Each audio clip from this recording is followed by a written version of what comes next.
వరలక్ష్మి గారు నమస్తే అండి. నిన్న జగన్మోహన్ రెడ్డి గారు జరుగుతున్న అసెంబ్లీ సమావేశాలను ఉద్దేశించి కానీ, బడ్జెట్ను ఉద్దేశించి కానీ, అలాగే సూపర్ సిక్స్ హామీలను ఉద్దేశించి కానీ కొన్ని వ్యాఖ్యలు అయితే చేశారు. వినే ఉంటారు కదా మీరు కూడా. ఆ ప్రెస్ మీట్ చూసిన తర్వాత మీకు ఏ విధంగా అనిపించింది అసలు?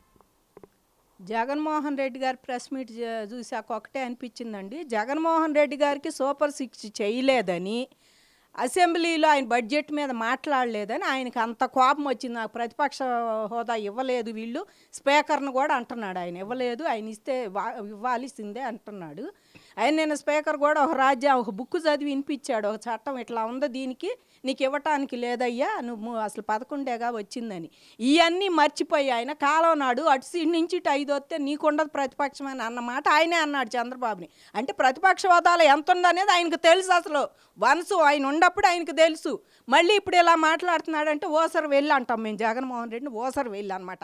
ఆయన హయాంలో ఎట్ట మాట్లాడాడు, ఇప్పుడు అవన్నీ రివర్స్లో ఆయనకు తగిలేపాటికి దానికి రివర్స్లో మాట్లాడుతున్నాడు. ఇంకా పైపెచ్చు సూపర్ సిక్స్ అమలు చేయలేదని బాధపడిపోతున్నాడు. ఇంటికి పోయిన ఆయన గురించే చెప్పుకుంటున్నారంట. జగన్మోహన్ రెడ్డి ఉంటే అట్ట జరిగేది బాగుండేదని చెప్పుకుంటున్నారు. మరి ఇప్పుడేం చెప్పుకోవట్లేదు, మాకు అసలు నువ్వేం చేయటం లేదు అంటున్నాడు చంద్రబాబు గారిని. సూపర్ సిక్స్ అమలు చేయలేకపోతేనే నీకు అంత కోపం వస్తుంది.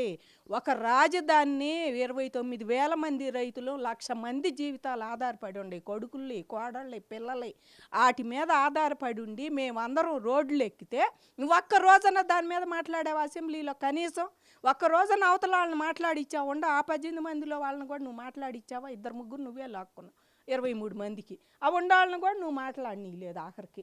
అలాంటిది నువ్వు ఏమని నీకు సూపర్ సిక్స్ చెయ్యాలి. అంతేకాని అమరావతి చేద్దామని కానీ ఇంతమంది పొలాలు తీసుకున్నారంటే మమ్మల్ని కోర్టు చుట్టూ తిప్పావు. నీకు అది ముఖ్యం.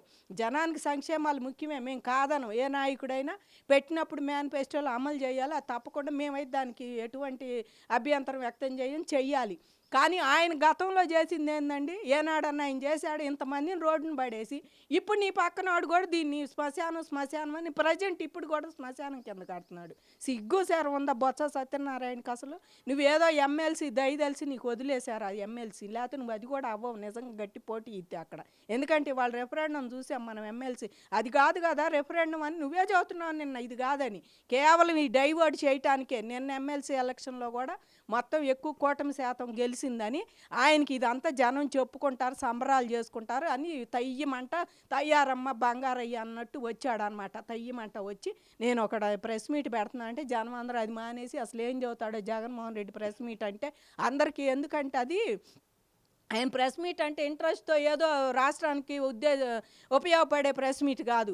నాన్న తాత అంట ఎన్ని పేజీలు రాసుకొస్తాడో, ఎట్ట చదువుతాడో, ఆయన హావభావాలు ఎట్టుండయో, ఆయన ఏం చదువుతున్నాడా అని వినటానికే కానీ ఆయన రాష్ట్రానికి అదేదో ఉపయోగపడిద్ది ఎందామని ఎవడు అనుకోడయ్యా ఆయన ప్రెస్ మీట్లో.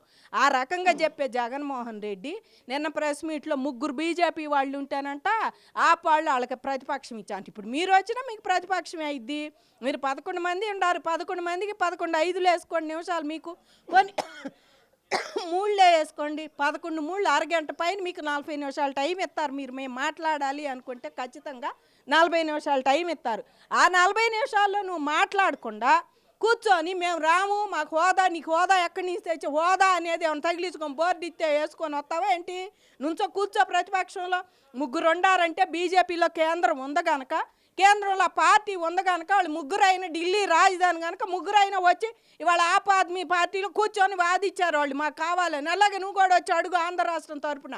నీ ఇష్టమైనట్టు నీ ఇష్టం వచ్చినప్పుడల్లా ప్రెస్ మీట్ పెట్టి వాళ్ళు అయి చేయట్లేదు, అమ్మఒడి ఇయటం లేదు, ఆడవాళ్ళంట ఫ్రీ బస్సులు వేసుకొని తిరగాలని చూస్తున్నారంట. పాపం ఈ రాజధాని చూడటానికి నెల్లూరు నుంచి విశాఖపట్నం నుంచి మరి వాళ్ళ రాయలసీమ నుంచి కూడా ఈయనకి చెప్పారు గామాలు. ఫ్రీ బస్సులు వేసుకొని రాజధాని వచ్చిన కొత్తలో చంద్రబాబు గారు అందరూ ఫ్రీ బస్సులు వేసి తిప్పాడు ఇక్కడ చూడటానికి సచివాలయం. ఇదన్నీ చూసిపోయిన వాళ్ళే జనం. ఫ్రీ బస్సులు వేసుకొని అందరం పోలవరం వెళ్ళాం, మేము కూడా వెళ్ళాం ఇక్కడ వాళ్ళం కూడా. ఆ ఫ్రీ బస్సులు ఆడాళ్ళకే కదా, ఈ మగాళ్ళకి కూడా పెట్టాడు, ఆడాళ్ళకి మగాళ్ళని. అట్టాగే నిజంగా సచివాలయం ఇవన్నీ పూర్తి అయి వాళ్ళు మొదలుపెట్టి పనులు రన్ చేసేటప్పుడు తప్పకుండా చంద్రబాబు నాయుడు గారు అన్ని వాళ్ళకి బస్సులు అందరిని తిప్పుతాడు, ఒక ఆడవాళ్ళనే కాదు.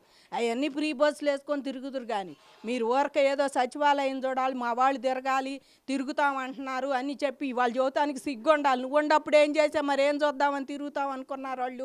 నువ్వు ఉండప్పుడు ఏమన్నా చేసి మరి మీ వాళ్ళు కూడా విశాఖపట్నం మొత్తం ఇప్పుడు ఏం చేయాలి కట్టాలంటే నీది నువ్వు కట్టావుగా 400 కోట్లు 500 కోట్లు పెట్టావు ప్యాలెస్. ఆ ప్యాలెస్ని టూరిస్ట్ ప్లేస్ కింద వదిలితే జనం దానికే ఎక్కువ మంది చూస్తారు ఇవాళ. ఎందుకంటే నువ్వు దొడ్లు కూడా బంగారం పెట్టి కట్టామని చెప్పుకుంటున్నారు, 25 కోట్లు అంటున్నారు కమౌడ్ కూడా. అయ్యేంది ఎట్టుండయ్యో కళ్ళతో అన్న చూద్దాంలే అని చెప్పి దాన్ని చూడటానికి ఎగబడి వస్తారు. అది అసలు టూరిస్ట్ ప్లేస్ కింద పెడితే బాగుంటుంది. అది కూడా మరి వైట్ హౌస్ లాగా అమెరికాలో ఇంకా నాయకుడు అన్న అక్కడ ఉంటున్నాడు, ఇందులో ఎవరు లేకపోయినా దాన్ని ఇట్లా పెట్టాడయ్యా మన జగన్మోహన్ రెడ్డి గారు చూడటానికి రాండి అంటే అదేదో చూద్దామని చెప్పేసి అది ఎంతగా కట్టాడని వస్తారు.